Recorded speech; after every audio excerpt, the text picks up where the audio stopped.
Spaghetti and meatball night should include the absolute best meatball. Making average meatballs is a thing of the past.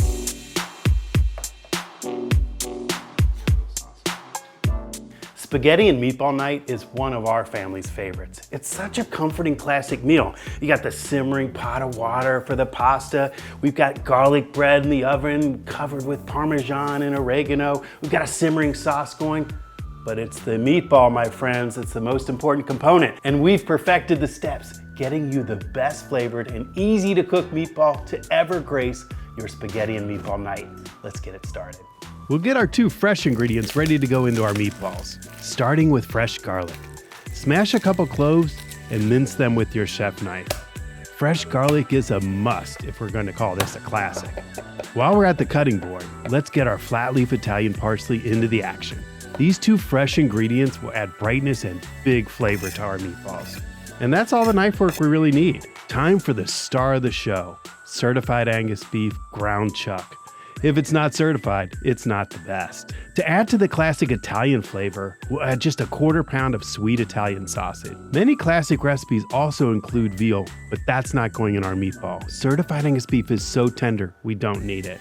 In with breadcrumbs. These are plain breadcrumbs, not panko or seasoned for this particular recipe. Into the bowl with a good amount of grated Parmesan. Now, our fresh garlic. Then, an egg. I like to crack the egg into a separate bowl for a couple reasons. Number 1, I like to make sure I don't put an eggshell into the mix without seeing it. Number 2, I can quickly whisk it up so I can incorporate it more easily into the other ingredients. And in with the rest of the seasoning.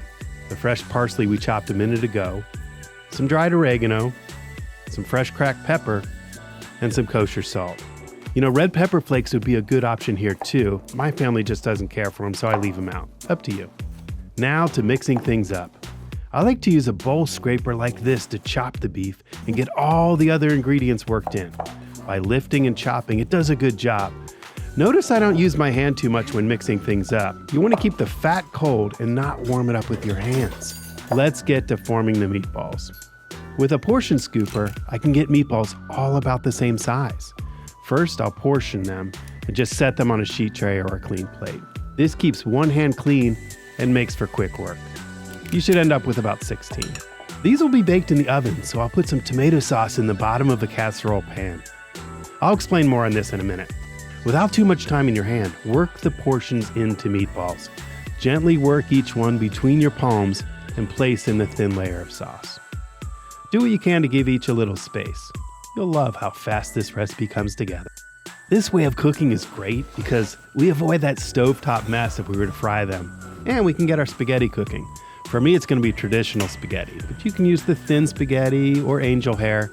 Either way, make sure you follow these package directions and get it al dente. After 20 minutes, you'll see that the meatballs have browned evenly. You can then rotate them and we'll get a caramelization on the other side. Your kitchen is going to smell amazing here. And then we'll go back in the oven for just about 10 or 15 minutes to cook them all the way through. Before we build this perfect pasta, make sure to subscribe. Now don't miss this. We built so much great flavor from that rendered fat and the seasoning from the cooking of the meatballs. With those meatballs out, we're going to combine this into our favorite pasta sauce for the ultimate flavor. Pro tip here, take a ladle of the pasta water and get the consistency just right into that sauce. You want to up the game a little? Chop up some fresh basil and put it right into that warm sauce. A little more hot pasta water and the sauce is good to go. All right, let's strain our spaghetti. I like to use this metal mesh strainer with the handle, then put the spaghetti right back into the same pan. Another pro tip, don't upset every Italian and pour olive oil over the pasta you just strained. A ladle of sauce is what the pasta really wants. If you want olive oil, do it after the sauce is on it. Putting in olive oil first makes it all slick, and you might think that's helpful to keep your spaghetti from sticking, but the sauce will also not stick to your spaghetti. Get those meatballs back into the sauce, and now we'll plate it up. With spaghetti down, we put on a good amount of sauce and your meatballs.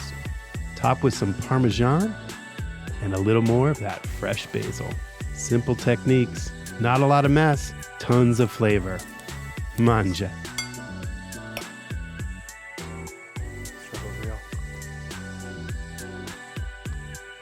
spaghetti and meatball night will never be the same. See you next time in the test kitchen.